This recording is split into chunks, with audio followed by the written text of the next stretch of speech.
Hi kids, it's me, should-be acclaimed children's author, Mark Bookas. I've written 3 books: The Squirrel Who Had a Gun, How to Get High on the Stuff Under Your Sink, a Children's Guide, and Boobs. And none of them have been published because they're inappropriate for children or borderline pornographic. I mean, what does that even mean? If you put the word borderline in there, that's saying that it isn't pornographic, right? Anyway, I've decided to go over those stuffed shirts' heads and put my new Christmas story directly onto the internet. Once this video goes viral, they'll have no choice but to publish that and maybe some of my other books. Accompanying this story are some of my beautiful, handcrafted illustrations. There'll be more, but to see them, you gotta publish the book. Alright? Anyway, here we go. Okay, so there was this guy, Ebenezer Scrooge, right? That's a Christmas guy, isn't it? Yeah, it is. So, Ebenezer Scrooge hated all of the Who's in Whoville because they loved Christmas. And they loved singing.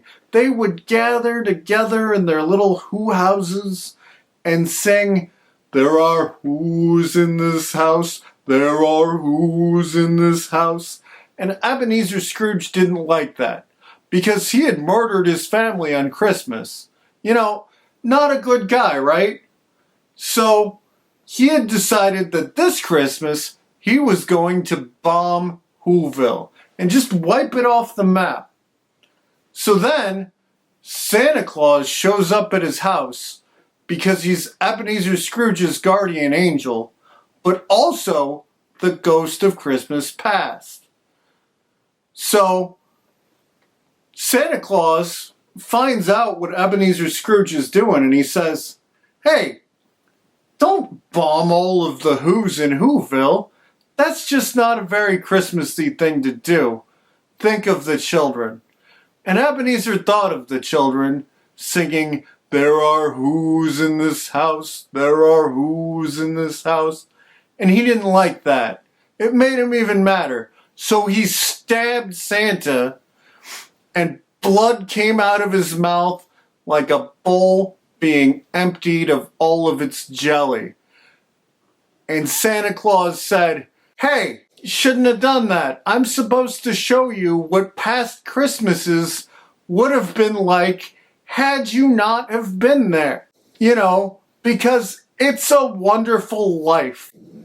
Ebenezer Scrooge puts on Santa's costume because if you ever saw that movie, The Santa Claus, if you murder Santa and you put on his costume, you're now Santa Claus.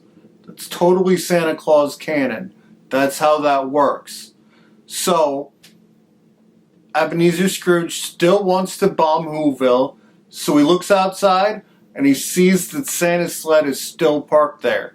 So he grabs his bomb, loads it on the back of Santa's sled, and tells the reindeer to fly to Whoville. And they totally do, because he's totally Santa Claus now, because that's how that works. Alright, so of all the Who's in Whoville, there was one Who was the smartest of all. And that, of course, was Doctor Who. And Doctor Who's a lady now, and good for him. Whatever, people should do whatever they want. That's cool with me. So, anyway, important social commentary there, kids. Doctor Who's a lady now. Learn whatever lesson you're supposed to learn from that. So, Doctor Who is in her Who fortress, right? And she's accompanied, as always, by her trusty companion, Cindy, that girl that works the counter at the drugstore. You know, the one with like that weird thing on her neck, but she's got the dynamite rack, right? And you think she might be down, but you didn't want to say anything because you were buying Preparation H a bottle of cheap vodka, and rat traps, just as you have the last 5 Christmas Eves in a row, right?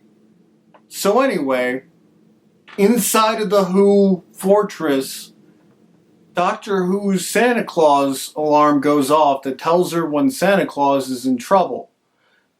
And it was telling her that Santa Claus had already been murdered and replaced by Ebenezer Scrooge. Bloody hell! I need a new alarm that will tell me when Chris Bloody Kringle is still bloody alive and in trouble, she exclaimed. You know, 'cause she's British. Right. So her and Cindy, the girl from the drugstore, jump into the Doctor Who phone booth time machine thingy, right? And they materialize right in front of Santa's sled on its way to Whoville. Oi! You better well bloody stop that, said Doctor Who. And Ebenezer Scrooge said, no, I'm a bad guy, and I don't like Christmas, so I'm gonna bomb every Who in Whoville. But what of Tiny Tim, said Cindy from the drugstore. And Ebenezer Scrooge thought about Tiny Tim, and he regretted murdering his family all of those Christmases ago. In fact, his heart grew 3 sizes, which caused him to have a massive heart attack. He collapsed onto the detonation button of his bomb, blowing up Santa's sleigh and all of the reindeer. Fortunately, Doctor Who and Cindy were outside of the blast radius and were not harmed.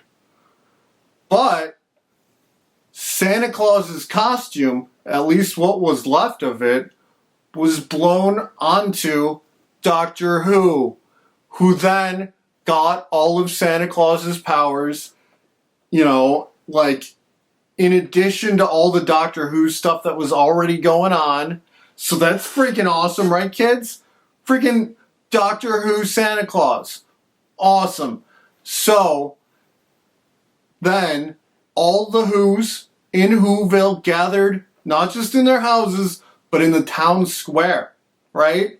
And they sang, and it was the best song they'd ever sang. And it went, there are Who's in Whoville, there are Who's in Whoville, right? That's like a way better song. Anyway, so then Doctor Who is like the best Santa Claus ever, because none of the other Santa Clauses had time machines, right? And Cindy, the girl from the drugstore, you know, she said she would go out with me, right?